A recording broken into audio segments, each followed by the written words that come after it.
औज़ुबिल्लाहि बिस्मिल्लाहिर्रहमानिर्रहीम। अस्सलाम वालेकुम। मैं लियाकत मेकन और आप देख रहे हैं बॉक्सिंग लियाकत। चैनल को सर्च करें बॉक्सिंग लियाकत और चैनल को सब्सक्राइब करें। आज की गहरी बात आपके साथ, आइंदा 24 घंटे, अगले 24 घंटे इंतहाई अहमियत इख्तियार कर गए हैं ईरान अमेरिका जंग को लेकर, और डोनाल्ड ट्रंप क्या ऐलान करने जा रहे हैं आइंदा 24 घंटे के अंदर, उस ऐलान के बारे में आपको बताऊँगा। ईरान के अंदर रजीम चेंज करते करते आखिर किन दो मुल्कों में रजीम चेंज होने का ख़तरा बहुत ज़्यादा बढ़ गया है, और अमेरिका को सबसे बड़ी जो फेस सेविंग है वो मिल गई, और वो फेस सेविंग क्या होगी, इस पे बड़ी तफसील से बात करनी है। 1971 के बाद पाकिस्तान आज उस अहम मोड़ पर खड़ा है जहाँ पर इस खित्ते के फैसले 1971 में पाकिस्तान की सरजमीन पर हुआ करते थे, और पाकिस्तान का उन फैसलों के अंदर एक बहुत ही बड़ा किरदार था, और इस किरदार को कभी भी तारीख फरामोश नहीं कर सकती। आज फिर पाकिस्तान 1971 के उसी अहम मोड़ पर खड़ा है जहाँ पर इस खित्ते के जो फैसले हैं वो पाकिस्तान करने जा रहा है। अच्छा, 4 और 5 अप्रैल की दरमियानी शब पाकिस्तान में कौन सी दो अहम शख्सियात पाकिस्तान तशरीफ़ ला रही हैं, इनमें से एक तो मतवक्का है, वो कौन सी अहम शख्सियात है, और ईरान अमेरिका जंग में जो सबसे बड़ी फ़तह ईरान ने हासिल की है वो फ़तह क्या है, इस पर बड़ी तफसील से आज बात करनी है। और इंशाल्लाह मेरी बात अगर आप लोगों को समझ आए तो उसे शेयर ज़रूर करें और प्रोग्राम को लाइक किया करें, और अपनी कमेंट के अंदर मुझे बिल्कुल अपनी जो राय है उसका इजहार बिल्कुल किया करें। और ये आपका एक बुनियादी हक़ भी है, और इसे मुझे भी समझने में ज़रा आसानी होती है कि इंसान कौन सी कोताहियाँ करता है और कौन सी उसको कोताहियों के ऊपर अपना काबू पाना चाहिए। देखिए, अगले 24 घंटे डोनाल्ड ट्रंप कौम से खिताब करने जा रहे हैं, और इस खिताब के अंदर इस जंग को वो बाकायदा रोकने का ऐलान कर सकते हैं, बल्कि ये फ़ैसला कर लिया गया है कि इस वक्त जितने भी सियासी पैगामात जो एक दूसरे की जानिब इल्ज़ामात लगाए जा रहे हैं, अब उस पर ब्रेक लगनी चाहिए, और डोनाल्ड ट्रंप बाकायदा ऐलान कर दें कि ईरान की इस जंग से अमेरिका निकलने जा रहा है, इसराइल जाने और इसराइल का काम जाने।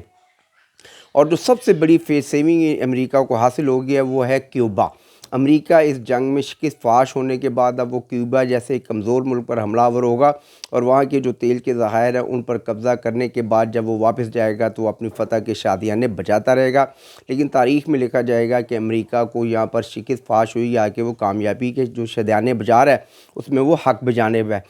रजीम चेंज, अमेरिका और इसराइल मिलकर ईरान में एक रजीम चेंज चाहते थे, लेकिन उसमें तो वो कामयाब नहीं हुए। इसराइल के अंदर जो उनका माफ़ीनामा था नेतन्याहू का, उसको उसकी जो कांग्रेस है उसने पूरी तरह से मुस्तरद कर दिया गया है। ये करप्शन का बहुत बड़ा इल्ज़ाम था नेतन्याहू पे, और ये उनके रजीम चेंज की जानिब एक वाज़िया कदम है। डोनाल्ड ट्रंप ने 240 बिलियन डॉलर की जो है 240 मिलियन डॉलर की इमदाद की जो अपना दरख्वास्त की थी कांग्रेस को कि मुझे मज़ीद पैसे दिए जाएँ इस जंग के लिए, उसको भी पूरी तरह से रद्द कर दिया, और 90 लाख लोगों का सड़कों पर आना डोनाल्ड ट्रंप के ख़िलाफ़ भी एक बहुत बड़े रजीम चेंज का इशारा है। और मैं तो इससे पहले भी कह चुका हूँ कि उनकी बीमारी का बहाना बनाकर या किसी और वजह कोई भी हो सकती है,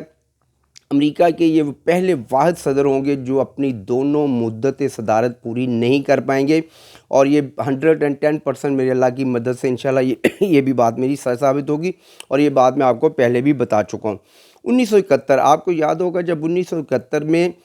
पाकिस्तान इस खित्ते में एक बड़ी ताकत समझा जाता था। अमेरिका और चाइना बहुत करीब आ गए थे, जंग के उस दहाने पर आ गए थे कि जहाँ पर अमेरिका और चाइना की एटमी जंग जो थी वो हो सकती थी, और उस वक्त दुनिया में जो सबसे बड़ा किरदार अदा किया वो पाकिस्तान ने किया। अमेरिका और चाइना की जो क़यादत थी उनको एक मेज़ पर बिठाया, और इस्लामाबाद के अंदर वो तमाम जो फ़ैसले थे पाकिस्तान ने किए पाकिस्तान के अंदर। और बीजिंग और वाशिंगटन के दौरे उस वक्त के वज़ीर ख़ारजा जो थे हमारे, उन्होंने, और हमारे उस वक्त के जो प्राइम मिनिस्टर थे उन्होंने वहाँ के दौरे किए, सदर जो थे। और उसके बाद अमेरिका और चाइना की उस जंग को रुकवाने में पाकिस्तान ने एक बहुत बड़ा किरदार अदा किया, और ये वो किरदार था जो तारीख़ ने आज दोबारा पाकिस्तान को दिया। आज अमेरिका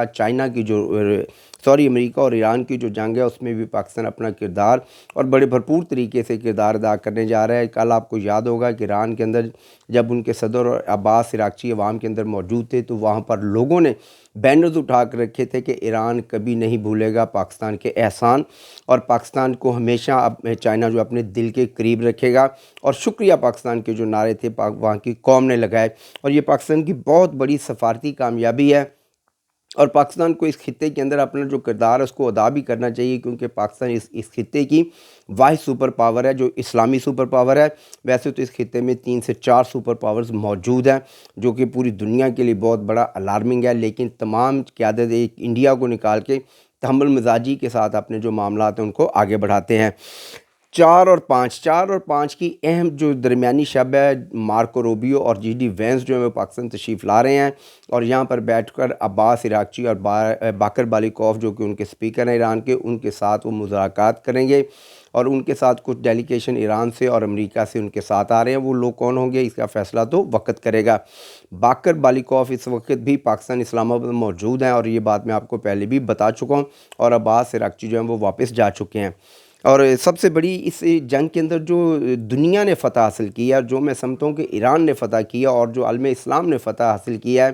اور جس وجہ سے اسرائیل اور امریکہ کو سخت پریشانی ہے۔ امریکہ کا اصل جو اہداف تھے وہ رجیم چینج تھا، اصل اہداف جو تھے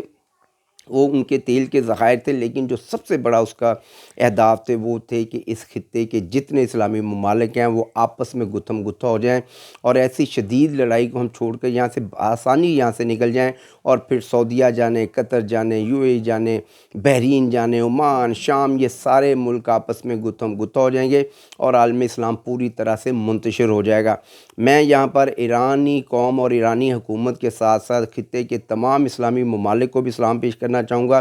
جنہوں نے بڑی تحمل مزاجی کے ساتھ اس جو کٹن ٹائم تھا اس کو گزارا اور ایران کے اوپر کوئی بھی حملہ نہ کر کے ایک بہت ہی دانش مندی اور ایک ایسا دشمن کو جواب دیا ہے کہ جو تم سوچ رہے تھے ہم وہ نہیں ہیں۔ اگر تمہاری کوئی تیاری تھی تو ہمیں بھی پتہ تھا کہ وقت آنے پر تم صرف اسرائیل کے دوست اور تم اسرائیل کے ساتھ کھڑے رہو گے، اور پاکستانی قوم اور ایرانی قوم اور خلیجی ممالک کے جتنے بھی ممالک ہیں انہوں نے ایران کے اوپر حملہ نہ کر کے ایک بہت ہی دانش مندی کا فیصلہ کیا ہے، اور میں یہ سمجھتا ہوں کہ ایران کی جو سب سے بڑی فتح ہے وہ یہی فتح ہے کہ خطے کے تمام جو ممالک ہیں انہوں نے تحمل مزاجی کے ساتھ کام لیا اور اس جانے کو جو جنگ ہے اس کو کامیابی سے ختم کرنے جا رہے ہیں انشاءاللہ۔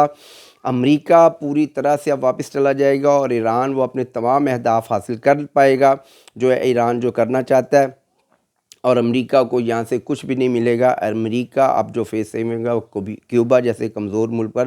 حملہ کر کے اپنی پبلک کو، اپنے لوگوں کو بتائے گا کہ دیکھیں جناب ہم نے کیوبا کے اندر رجیم چینج کر دیا۔ ایران پہ تو ہمارا رجیم چینج کا پلان ہی نہیں تھا، ایران کے اندر تو ہمارا صرف ایک معاملہ تھا اور وہ یہ تھا کہ ایران کسی بھی طرح سے ایٹمی قوت نہ بنے۔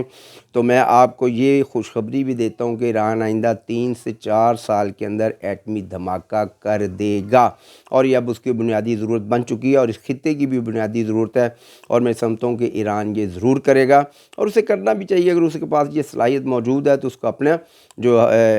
حق ہے اس کو حاصل کرنا چاہیے۔ بہرحال جسٹ ویٹ اینڈ واچ۔ 4 اور 5 کی جو درمیانی شب ہے پاکستان کے اندر بہت اہم فیصلے ہونے جا رہے ہیں۔ یہ بالکل وہی فیصلے ہیں جو 1971 میں پاکستان نے امریکہ اور چائنا کو ایک ٹیبل پر لا کر کیے۔ اس وقت بھی پوری دنیا میں کوئی ملک سامنے نہیں آ رہا تھا، اور پاکستان جیسا ملک جو اس وقت امریکہ کے بھی بہت قریب تھا اور چائنا کے بھی بہت قریب تھا، تو اس ملک میں نے میزبانی بھی کی اور کردار بھی ادا کیا۔ آج بھی پاکستان امریکہ کے بھی بہت قریب ہے، امریکہ اور اس خطے کے جتنے بھی طاقتور ممالک ہیں ان کے بہت قریب ہے، اور تمام ممالک پاکستان پر اعتماد بھی کرتے ہیں، اور ہمیں امید بھی ہے کہ انشاءاللہ اسرائیل کی یہ جرت بھی نہیں ہوگی کہ جب ہمارے پاس کوئی ہمارا مہمان ہوگا تو اسرائیل ان پر حملہ آور ہو سکے۔ تو یہ پاکستان کے لیے بہت بڑی کامیابی ہے، اس خطے کے لیے بہت کامیابی ہے، اور ہمیں اس پہ فخر کرنا چاہیے۔ ایران زندہ باد، پاکستان پائندہ باد، اور ہمیشہ پاکستان زندہ باد انشاءاللہ۔ السلام علیکم جی۔